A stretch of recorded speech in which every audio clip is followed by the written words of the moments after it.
Friday morning ரொம்ப நாளைக்கு அப்புறமா இது பயங்கரமான ஆக்டிவான மார்னிங்காக இது இருந்துச்சு. ஏன்னா இப்பெல்லாம் ரொம்ப சோம்பேறித்தனமாக இருக்கு. ஏனே தெரியல, இந்த கிளைமேட்னாலயா என்னன்னு தெரியல, ரொம்ப தூக்கமாக வருது. நானும் எவ்வளவோ கண்ட்ரோல் பண்ணி ஆக்டிவாக இருக்கணும்னு ட்ரை பண்ணுறேன். என்னால் முடியவே இல்லை. ஆனால் இனிமே வந்து அப்படி இருக்கக்கூடாதுன்னு என்ன நானே மோட்டிவேட் பண்ணிட்டு காலையில் 6 மணிக்கெல்லாம் அலாரம் வச்சிருந்து வாசலில் போய் கோலெல்லாம் போட்டுட்டு வீடெல்லாம் க்ளீன் பண்ணிட்டு பாத்திரம்லாம் விளக்கி வச்சுட்டு ஹஸ்பண்டுக்கு லஞ்ச் பாக்ஸ் பேக் பண்ணுறதுக்கு பிளான் பண்ணியாச்சு. இன்னைக்கு என்ன லஞ்ச் மெனு பார்த்தீங்கன்னா ரொம்ப சிம்பிளான லஞ்ச் தாங்க.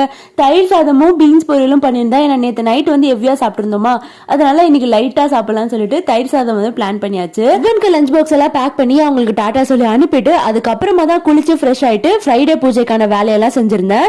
ஹஸ்பண்ட் போகும்போதே பாத்தீங்கன்னா பூவு, வெத்தலைப்பாக்கு, வாழைப்பழம் இது எல்லாமே வாங்கி கொடுத்துட்டு போயிருந்தாங்க. ஸோ அதெல்லாம் ரெடி பண்ணிட்டு நான் வந்து பூஜைக்காக ரெடி ஆயிட்டு இருந்தேன். அதுக்கப்புறம் இன்ஸ்டாகிராம்ல ஒரு 2-3 சிஸ்டர் ரிப்பீட்டடா ஒரே கொஸ்டின்ஸை டிஃப்ரெண்ட் ஆங்கிள் வந்து கேட்டுட்டே இருப்பாங்க.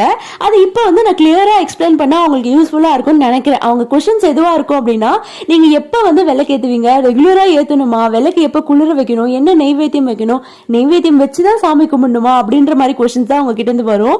நான் ஒரே ஒரு விஷயம் தாங்க சொல்லுவேன், சாமி கும்பிடுறதுக்குன்னு எந்த ஒரு ரெஸ்ட்ரிக்ஷன்ஸுமே கிடையாது. உங்களுக்கு எப்ப தோணுதோ அப்ப தாராளமா பூஜை பண்ணலாம். பூஜை பண்ணும்போது நெய்வேத்தியம் வச்சுதான் பூஜை பண்ணணும்னு கிடையவே கிடையாது. ஒரு டம்ளர் தண்ணி வச்சு கூட நம்ம பூஜை பண்ணிக்கலாம். கடவுள் நம்ம கிட்ட இது வேணும் அது வேணும்னு கேட்கறது இல்லைங்க, நம்ம தான் கண்டதை போட்டு குழப்பிக்கிறோம். கடவுள் கிட்ட நம்ம கனெக்ட் ஆகிறதுக்கு உடம்பு மனசு தூய்மையா இருந்தாலே